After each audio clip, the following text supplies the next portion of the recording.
Well, we got a little problem here. It's a best practice to always have an extremely square door jamb or window jamb, as well as an extremely square sash or door slab or what have you, because as soon as anything is out of square, it becomes a rat's nest to figure out how to solve the problem elegantly. And you know, I've seen people who worked through the whole issue and did make it work, but it looks terrible because it's just not square.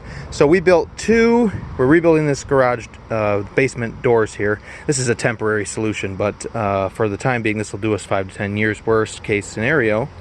We made 2 square door slabs out of, you know, a full sheet of treated 3/4 inch plywood. We ripped it right in half and we framed around underneath with some 2x4. And so those are square slabs. And then we worked and built our jamb to the concrete opening and to where, you know, we basically copied what was here. So we worked to what was here before. All this J channel went around. So we really didn't change any of the engineering that went into this because I didn't want to have gaps in how the siding was fit. In fact, we even kept this. In fact, most of these were good to about here, and then they started to get and stay wet, and at the bottom, slugs and ants and other microbes and stuff as well had been eating away on it, and it was rotten. Here's our problem. Working to this and replacing what was here, we made our square doors, and you can see this isn't in here at 90 degrees to this.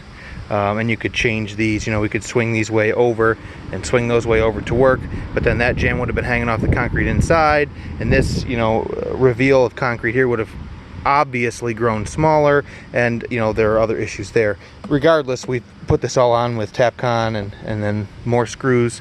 Nothing's changing. How are we going to fix this? You may be able to see my chalk line here, but how did I find out what angle to cut that at? I see people get out, you know, I see greenhorns and other DIY people that have a lot of skills that get this far and they run into a problem like this, and they want to start using the T-bevel, or you know, they want to start measuring angles with a protractor or speed square and stuff, angle to angle. I wouldn't worry about all of that here. What I did was I measured this gap, it's about 3/4 of an inch, and I measured that gap, it's about 1 inch, and I went down there and I went 1 3/4 inches, which is the sum of those 2 measurements, and I made a mark, and I pulled my chalk line from that mark to nothing, just to a knife edge here, you know, just to right at this intersection. And then to check my work, remember in math class we were asked to show us how we checked our work? I can see, and you could probably see too, that the chalk line is parallel to the top edge of this door as well as the top edge of this door. And we know that when we cut this gray piece here, if we don't run into any screws, which I'm sure we will, and we get it all pared down, then we can slide both these slabs up, and the opening that's here in the jamb will be a nice perfect square, because I did check to make sure the sides of it were perfectly, you know, equally the same distance, just a hair over 48 inches, kind of all the way down.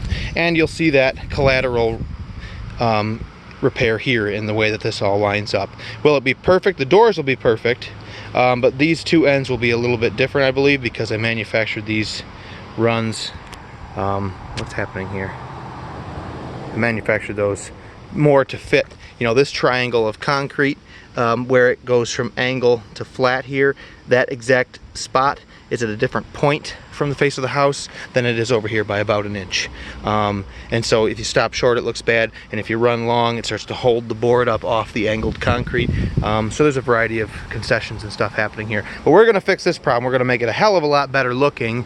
And if I really can't deal with it, I will cut straight across. I'll cut everybody with the circular saw together, and then it'll look great and no one will know that we did that. And you can see here how the concrete relates here. Everything, this is like a rhombus. It's a racked parallelogram, or it may not even be a parallelogram. It's a racked 4-sided shape, and it's just really difficult to build to.